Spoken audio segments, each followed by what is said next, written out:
E aí pessoal, sejam bem-vindos a mais um Formiga na Tela, videocast semanal do site Formiga Elétrica. E dessa vez, como já passamos do programa 100, a gente vai falar um pouquinho sobre alguns filmes que já são centenários e são muito importantes para a história do cinema.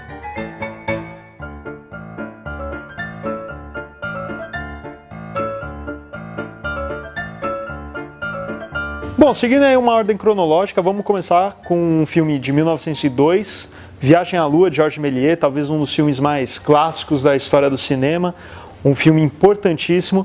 Aliás, antes de entrar no filme Viagem à Lua em si, acho que é importante a gente falar um pouquinho do Georges Méliès, que é uma figura muito importante para a história do cinema como uma arte narrativa. No começo o cinema era mais um construto, né? O cinematógrafo, tudo mais, então mostrava coisa, o trem chegando, tudo, mas não era algo narrativo. Quem começou com a questão da narrativa no cinema foi o Georges Méliès, né? Com o Castelo Assombrado, tudo mais, né? Só as historinhas que ele mexia com mágica e tal, elas começavam a introduzir a narrativa nessa arte do cinema. E o Viagem à Lua é realmente um marco, né?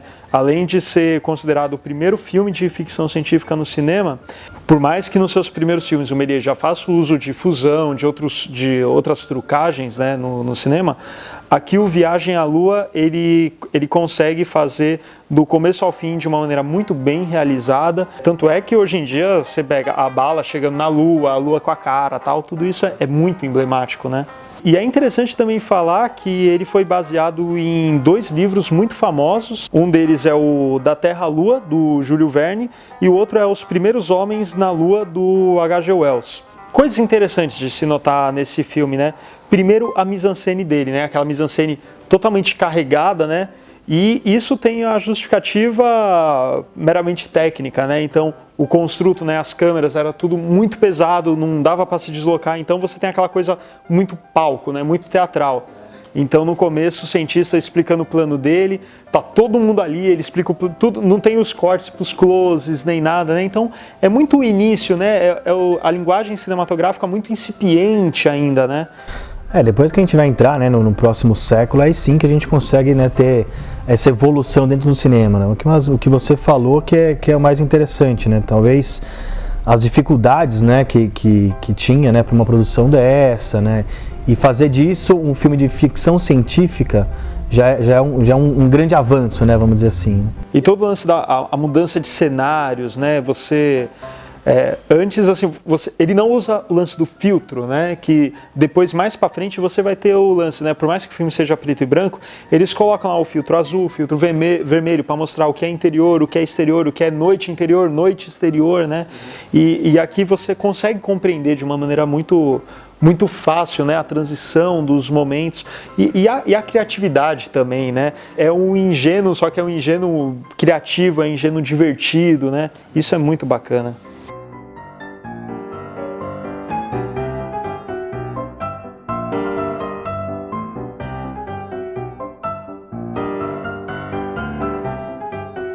O mérito dele não é tanto narrativo, mas é mais na inovação da questão do efeito especial, né? Da ousadia de se fazer uma história de ficção científica que dependia muito, né, de trucagem e tal, então foi necessário inventar uma caralhada de coisas, né?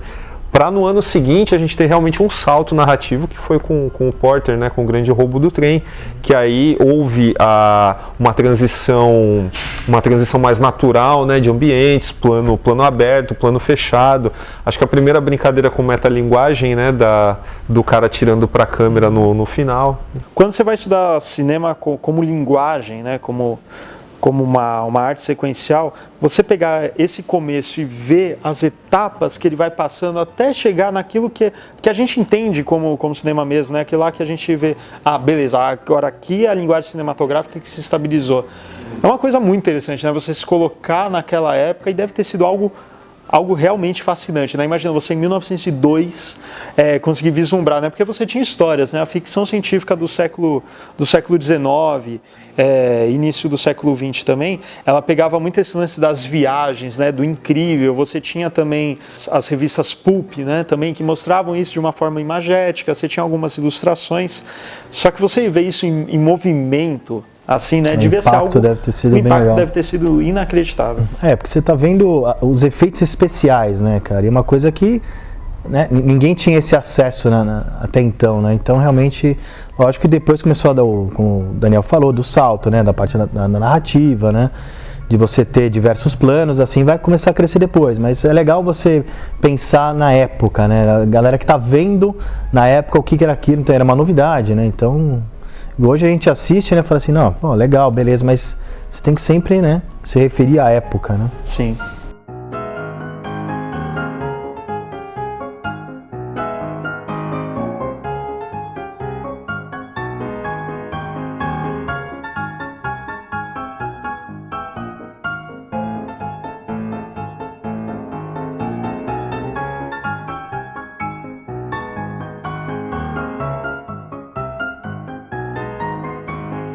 Bom, a gente sai do Viagem à Lua aqui em 1902, vamos para 1915, com uma obra que até hoje é um tanto difícil, né, de se defender. A gente defende pelos méritos técnicos, mas não pelo seu conteúdo, que é O Nascimento de uma Nação, do D.W. Griffith, que infelizmente é uma obra que, baseada no livro do Thomas Dixon Jr., ela exalta as virtudes heróicas da Ku Klux Klan, né? Sem base histórica alguma, né?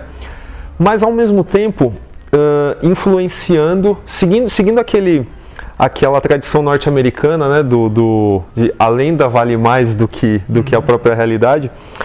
Ele mostra aí o final o início, né? Os jovens ingênuos indo para a Guerra da Secessão, e no final, quando eles voltam para o Sul, eles encontram o Sul completamente barbarizado, dominado pelos escravos libertos, né? E baseado nisso, ou melhor, motivados por isso, eles fundam uma organização de justiceiros mascarados, né? É interessante como isso acaba, de uma certa forma, influenciando toda uma literatura, toda uma mitologia de justiceiros que vieram depois, tanto no cinema, principalmente nos quadrinhos, nos próprios pulps, né? E com isso eu não estou querendo dizer que os que vieram depois, os que receberam essa influência, eles também são racistas, né? Não é porque, por exemplo, seu bisavô foi racista, não significa que você também o seja, né?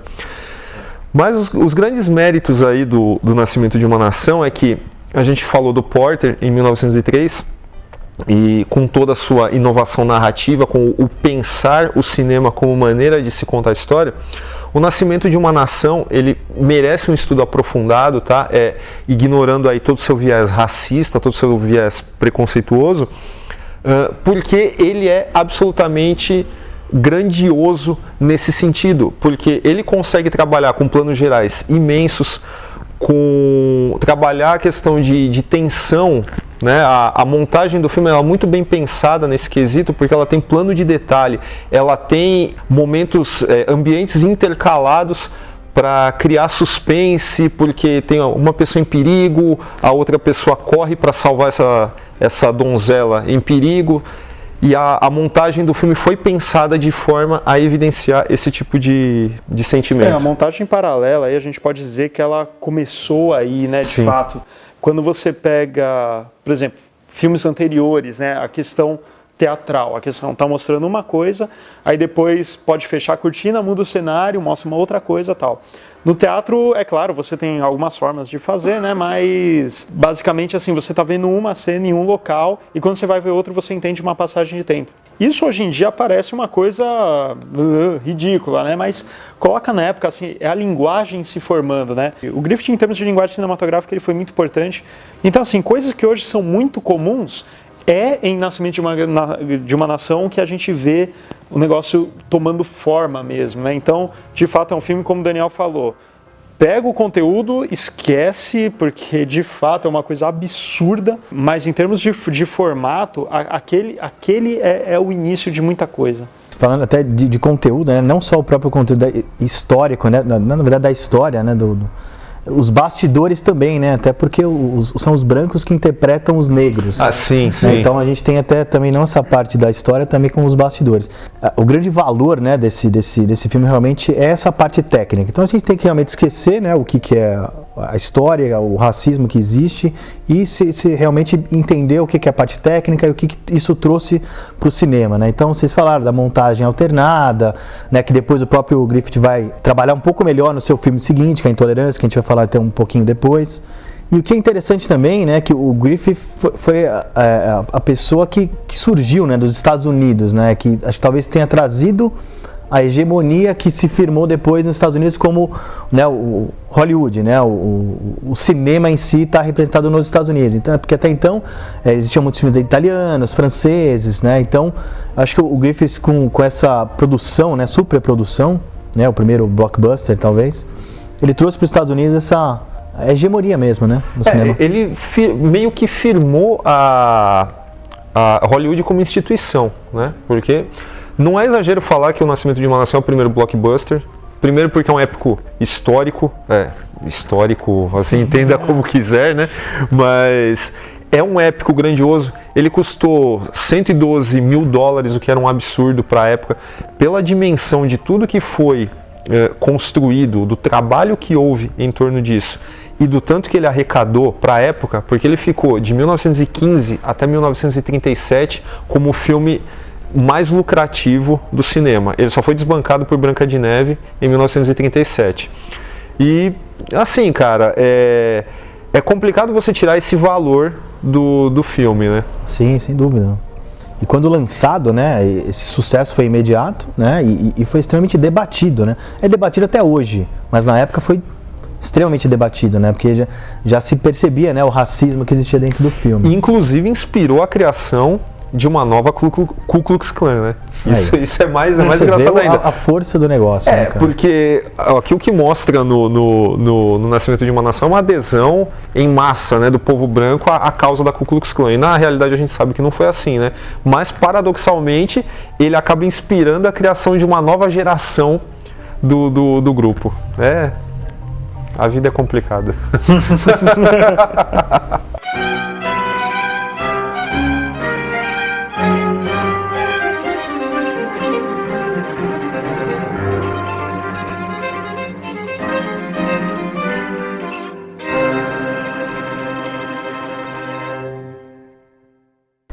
O interessante é que foi um filme extremamente debatido, extremamente racista, né? Aí o Griffith resolveu no ano seguinte fazer o Intolerância, né? Que já é um filme que ele tenta passar uma ideia de que, peraí, cara, não sou também esse monstro todo, né? Então ele faz um filme que tem a cerne do filme é a intolerância, né? E inova também, de novo, né? Mais uma vez. Inova também de novo, mais uma vez. E inova de novo, né? Porque ele traz um filme tão grandioso quanto, talvez mais grandioso ainda do que o próprio Nascimento de uma Nação, né? Um filme épico, né? De quase 3 horas, mais ou menos.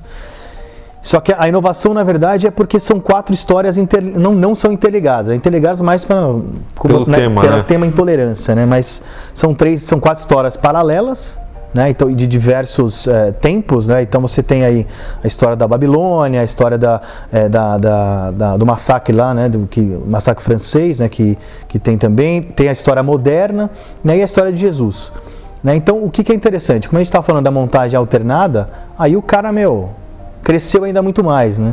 Porém, foi um puta de um fracasso, né? Retumbante, até porque está falando de histórias alternadas, o público na época, deve ter visto aqui e falou assim, porra, né? Não viu sentido, talvez, na ideia, e o filme teve um orçamento de 2 milhões. Né? Para a época foi o maior. Para a época, absurdo. Né? E reza a lenda, né, que esses 2 milhões, inclusive, foi do bolso do próprio Griffith, né? Para fazer. Então o cara ficou, quebradaço depois do filme. Mas se tornou depois, né, talvez tenha sido vangloriado por muitos críticos na época, né, como uma coisa inovadora, né, e até porque é um épico impressionante, você ainda vê hoje, né, a história da Babilônia, né, então tem mais de 5 mil figurantes, é um negócio grandioso mesmo, né. Só que foi um fracasso, mas até hoje ele é estudado, né? E chegou a ser influência para muitos outros filmes depois, né? Aliás, a gente vê, tanto no Nascimento de uma Nação como no Intolerância, a gente vê esse gosto de Hollywood pela abordagem, entre aspas, mais realista da coisa, porque a França já vinha fazendo filmes ambientados na Primeira Guerra que tinham um caráter mais onírico, mais surreal e tal. E aqui Hollywood já mostra os passos que ela iria seguir, né, nas décadas seguintes, cara. É engraçado que assim, a gente falou da montagem paralela no Nascimento de uma Nação, e daí quando vai pro Intolerância, que o cara pega essas várias histórias, ele dá 2 passos ao invés de dar um, tipo, ele parece que faltou uma obra no meio para ser a ligação, né? E assim, o público ainda, o Nascimento de uma Nação foi um grande sucesso, mas assim, o público ainda tava, essa é a nova linguagem e tal, daí o cara vai dar mais um pulo. É engraçado, é interessante você pegar essas obras do Griffith e ver na sequência, talvez não no mesmo dia, porque é complicado. Mas você vê assim um na sequência do outro, porque de fato ele dá um salto, né? Parece de fato que falta alguma coisa ali no meio, né? Quando você vê esse filme, você na hora já lembra de outros que posteriormente que se influenciaram muito. Então, o próprio Cécio B. DeMille, né, as grandes produções, né, você vê que provavelmente os caras viram isso daí e falam, opa, olha só, é aqui. Surgiu aí, né, grande produção, muitos figurantes, planos gigantescos, né, então é de fato muito emblemático para a história do cinema.